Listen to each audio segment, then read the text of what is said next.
Hello and welcome to POCCA Cape Cod. Hi, I'm Laura Kelley. We're coming to you today from LCTV in Northeastham, Nauset High School. Today's topic is a little bit of a follow-up of one of the earlier shows that we did. It's an ongoing concern for all of us here on Cape Cod. Hi, I'm the 11th generation, born and raised on the Cape here, and I think about, kind of putting things in place for the next 11 generations. What should we be conscious and aware of? What's happening now? What can we do to make lifestyles, quality of life, safer, healthier, happier for us all, and for the other, animals and creatures that live here too, and in a way that protects our natural resources. So today's topic is, why is the power plant in Plymouth still open and running? That's what my big question in all of this is. Despite all of our discussions and education and awareness, it still is running today. So I bring in a very special guest, Doug Long. Hello, Doug. Thanks for coming. Hi, Kelly. Laura. How are you? I'm good. Thanks for coming on such short notice. I really appreciate it. It's my pleasure. It's an important issue. Yeah, there's a lot going on. We are together in this group called the Cape Downwinders. Please feel free to check them out. It's capedownwinders.org. It's a very active group that gets together twice a month, every second and fourth Wednesday of each month, 5 o'clock at the Hyannis Library. Please join us. Just come and listen or be part of discussion, or even join in what we're doing and help out. There's a lot to be done. There's many people working towards, again, educating, I think, is the word that we want to use. Lots of different levels, like educating homeowners, residents, state representatives, owners of power plants, what's really going on. So, Doug, can you tell us, why is it that this particular Plymouth power plant called Pilgrim is such a threat to all of us here? Indeed. I've been basically working to close this plant along with a lot of other Cape Downwinders for 27 years. The same thing as in the state of Vermont. They've been working for 35 years to close their plant.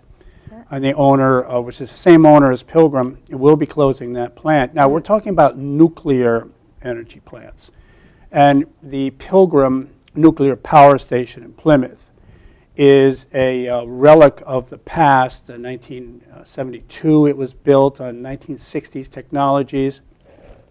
It is a threat to all Cape Codders and Islanders.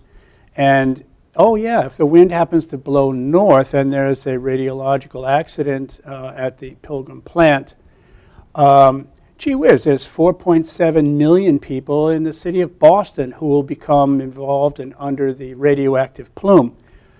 So that's one reason why we're really concerned about the safety and the lack of safety at the Pilgrim Nuclear Power Station. So is Boston about the same distance north as we are south, relative? Yes, and actually here in Eastham, or maybe even Orleans, yes, I think Boston is 35 miles from the plant. And in Orleans, we are 36 miles, and you are about 30 miles. So it really is going to depend, if there is an issue at the power plant, on the direction of the wind that day, who it's going to harm first, let's say, right? Oh, yes, absolutely. And, of course, wind changes. Absolutely. It's like at Chernobyl in the Ukraine, which used to be part of Russia, the Soviet Union. When the meltdown occurred at Chernobyl, the winds carried massive amounts of radioactivity, which has produced vast numbers of cancers throughout the Ukraine and Poland. The winds went west for about 8 hours. Then they went north for about 8 hours. Then they went west for about 8 hours. And so the radiation flies on the wind, and 50% of the time, Cape Codders and the Islanders are downwind. So the reason why we're bringing this up again to the attention to all of us is because this reactor is very old, is very outdated. There are many, many problems to list with it. We can touch on a few of them. We could even just list them out really quickly and kind of just give a quick overview of why is it so detrimental that this must close now. How old is it? It's 42 years old. It was built in 1972. And so it was relicensed. For 20 years. It was relicensed in 2012. So just a couple of years ago, it was relicensed for another 20 years. So it was actually originally built for 20 years. 40 years. I'm sorry, for 40 years, right. And now it's relicensed for another. And that's just outrageous. The reason it blows my mind is, I hear this from our Senator Dan Wolf, who has been inside describing the panel, where there's buttons and levers to push. There's nothing digital in there. It's 40 years old. Yes, State Senator Dan Wolf is the president and CEO of and founder of Cape Air. He prides himself on his rise from being a mechanic, and that his background is completely mechanical engineering. And when he was on a tour of the plant, he was shocked. It was like stepping into a time warp. When he saw, as you were mentioning, the gauges on the wall, they're all analog, needles, no digital readouts, people going up, talk, see if that needle's going to move a little bit. The plant has been shut down more often in the last 18 months than any nuclear plant in the United States. It was shut down for 2.5 years in the 1980s because the construction was so poor that it caused a massive investments of $1 billion to rebuild the plant. It was built so poorly. And it's also a dangerous design, the GE Mark I reactor design, as we will see in a sketch that's coming up, has some fatal weaknesses, which fortunately have only been minor so far. But this plant is just waiting for an accident. So it was originally built with 330 spent fuel rods? It was built with a cooling pool to store 880 spent that is used fuel rods. And these are highly radioactive, massively radioactive fuel rods, very large, very fat, and they're very hot. So they have to sit in this pool with water rushing through it, depending on electrical supply to the pumps, and if the electricity drops off for some reason, which it happens to some regularity, the diesel generators have to kick in. If something happens to them, boom. How many gallons of water a day? I couldn't tell you. 150,000 is what I hear. Oh, I think it's vast amounts of water. Coming also, from our bay, just to cool this off every single day. And your point was, I think, that it was built to hold 880 fuel rods that have already been used up, except that they're still very highly radioactive. Now they have stuffed in 3,200 used radioactive fuel rods in this pool. So if anything happens, and which it has, this is one of our major concerns, and there is no place for the U.S. nuclear power stations to store these rods. Therefore, they're all being stored on site. They're all being stored in the fuel pool. The spent fuel pool is really like a swimming pool, except it's full of this incredibly hot radioactive material. Mm-hmm. And it is stored under a roof that is designed to be very weak, so that if there is an explosion, the structure will hold up and the roof will give way. So it's sort of like going to the Stop and Shop. You look at the ceiling, and that's kind of what the ceiling is on the Pilgrim. There we go. Thank you very much. On the Pilgrim Nuclear Power Station. If you look at the graphic, look at the right-hand side, the second text box down says fuel pool. And you can see that it's right next to the reactor containment vessel itself. And basically, there's nothing separating it from the ceiling, and the ceiling is intended to be very weak. So it'd also be very easy for a terrorist, for instance, to fly over there, drop a little bomb-o, and not that I'm suggesting it happened, but it would be so easy, and there are 23 of these GE Mark I reactors in the United States. And ours has just been named the 9th worst. It is. It is. Correct. It's on the worst run, worst operating, most dangerous nuclear power plants In the country. stations in the United States. Out of 103, I think, that are operating now, it is depending on how you count it, the 7th, 8th, or 9th worst and most dangerous. That's what it means. It means the most dangerous, because there's so many things going wrong.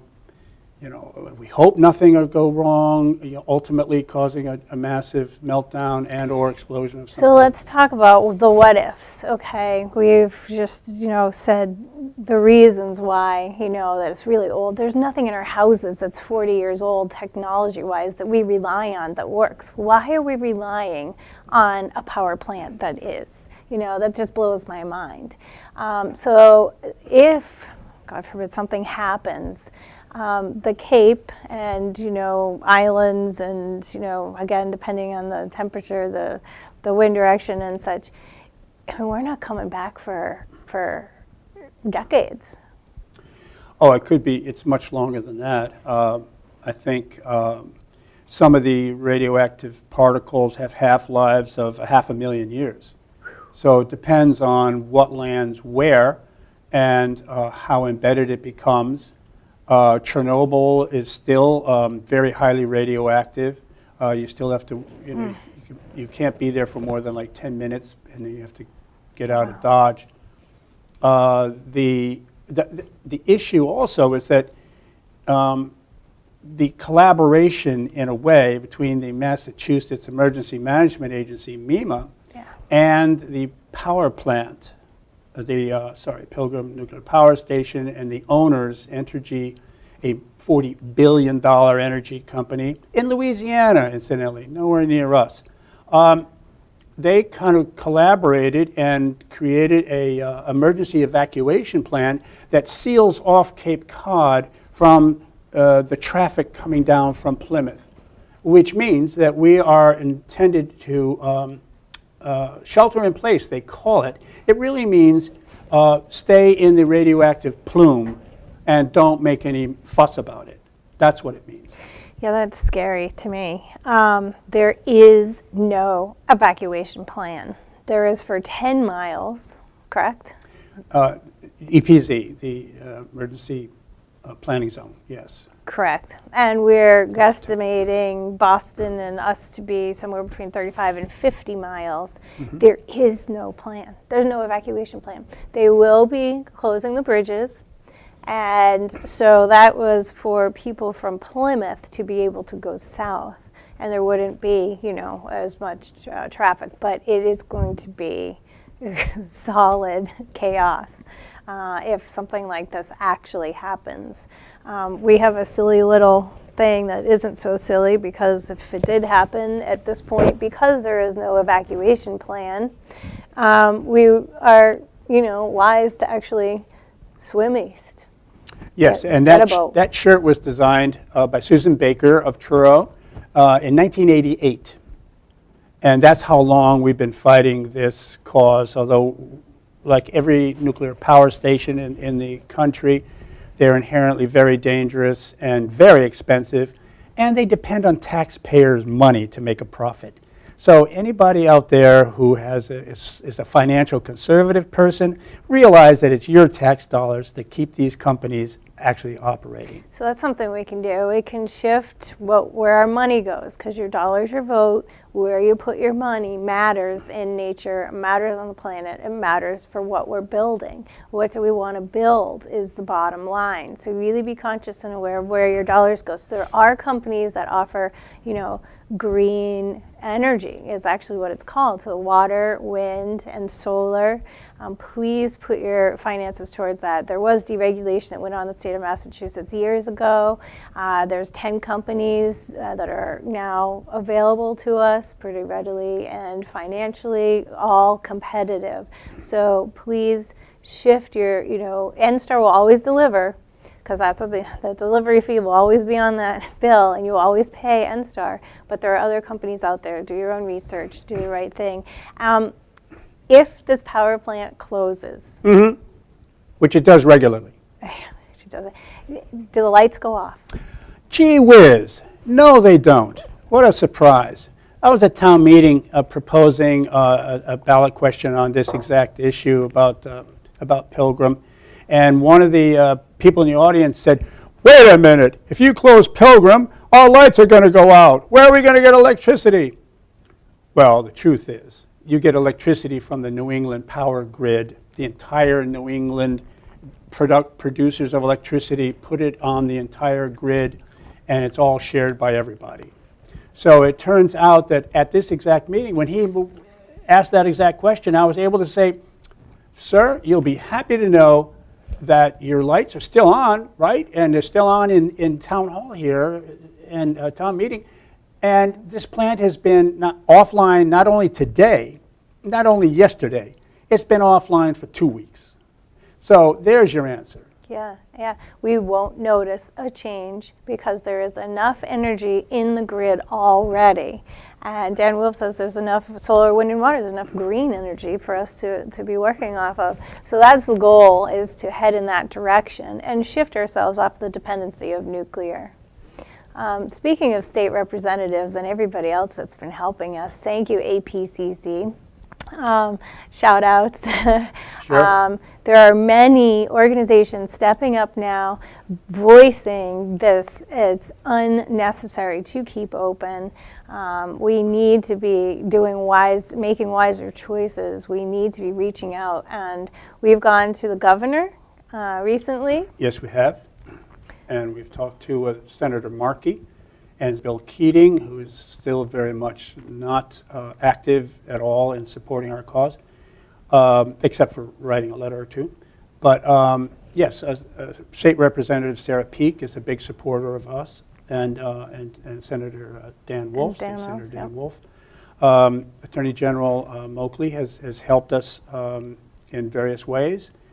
So we have more support politically than we ever have, but for an elected official to actually make the commitment to say, close the plant, is a very difficult statement for them to make politically. Because, as I said, Entergy is a $40 billion energy company, and they spread their money around very deep and very fast. And they have enormous influence in Washington also.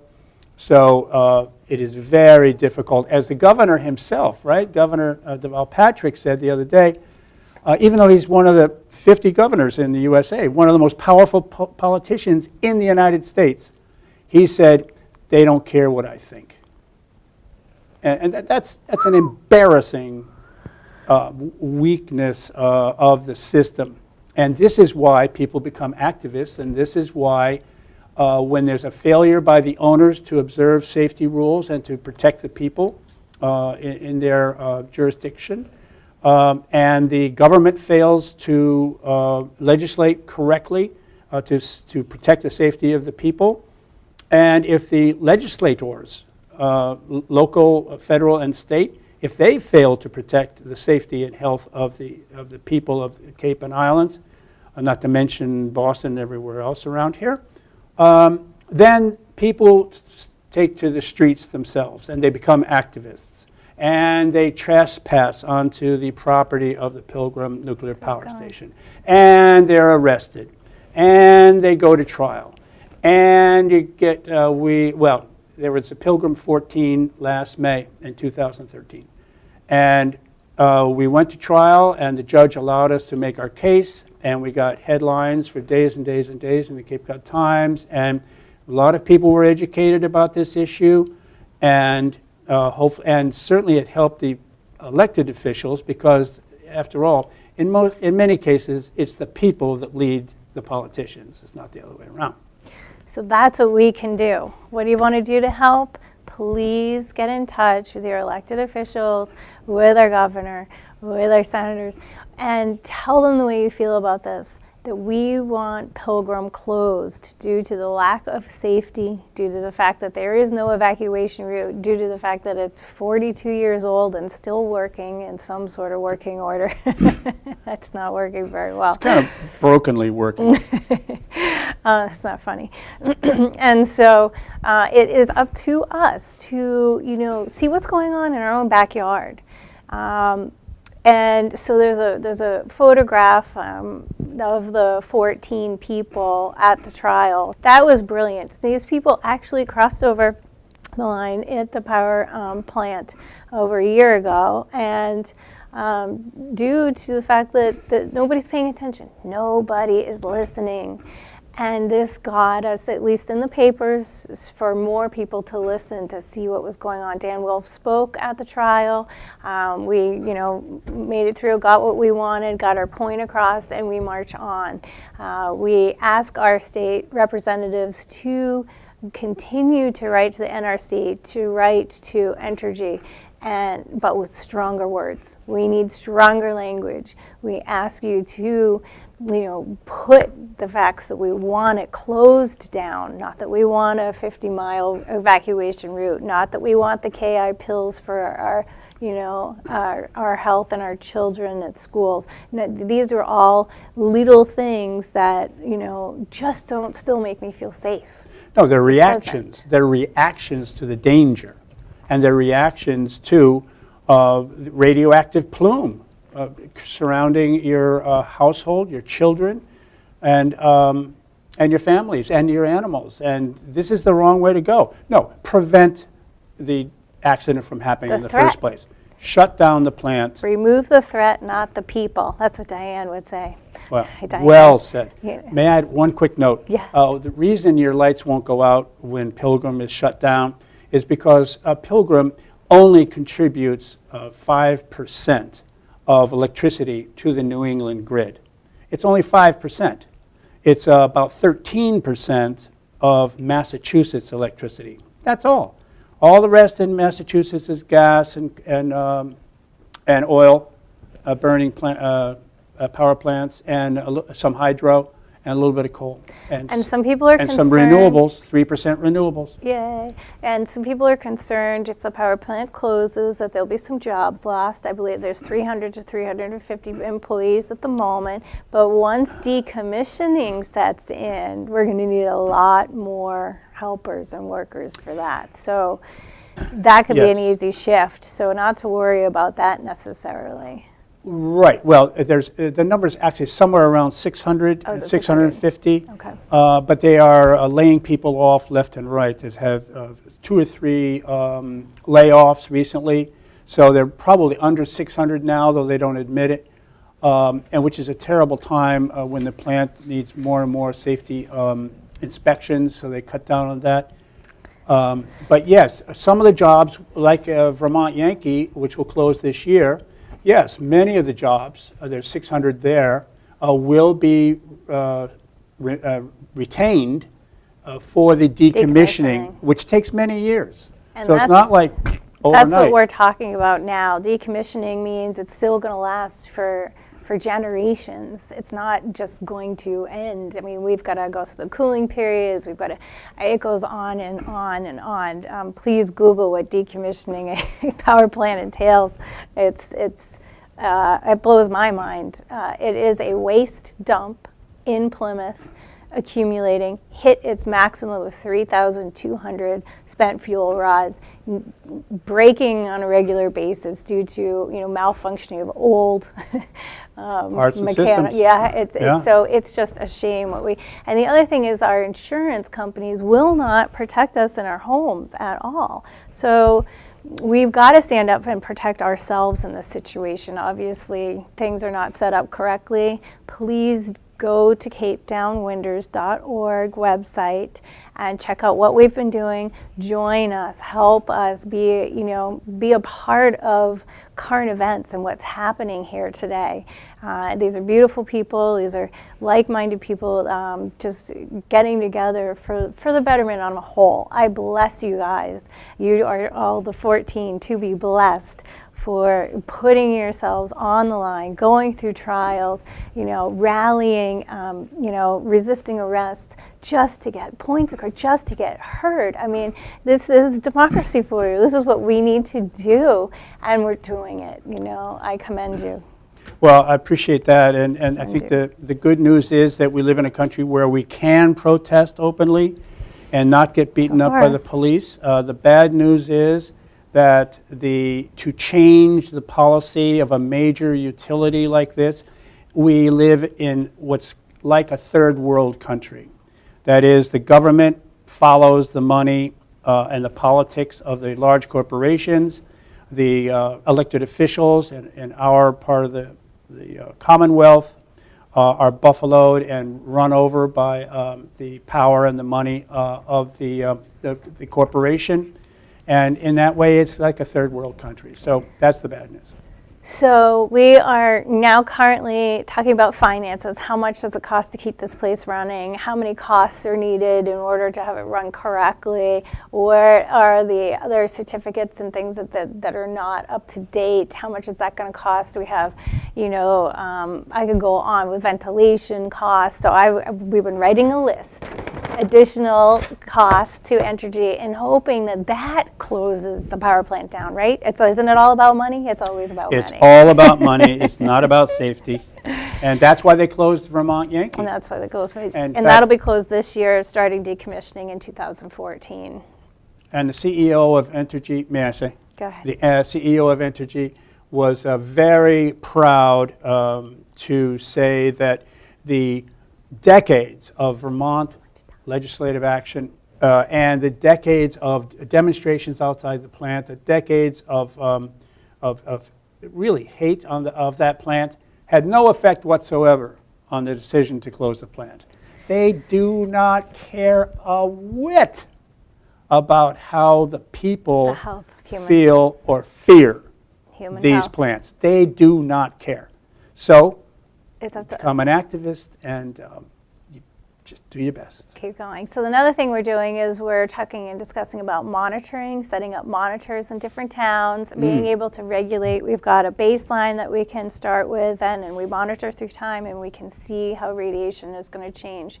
We also have a scientist willing to check for radiation in waters. We have radiation checks in the airs with the monitors. We've got radiation with OpFlex. And so we're really trying to, make this obvious to, to science, so we can start reading these things. So there's a lot going on, as you can tell. Please come and be a part of it. We would really appreciate it. It is going to be power in numbers, I believe, that's going to, actually make a difference in this situation. So thank you for listening. Thank you for doing everything you can to tell your loved ones, tell your neighbors, let people know what's happening in our own backyards, because it's up to us to protect ourselves and the land we love so much. Thank you for joining POCCA Cape Cod TV at LCTV, and thank you, Doug, for being here with me today on this very important matter. You're welcome. It's a pleasure being here.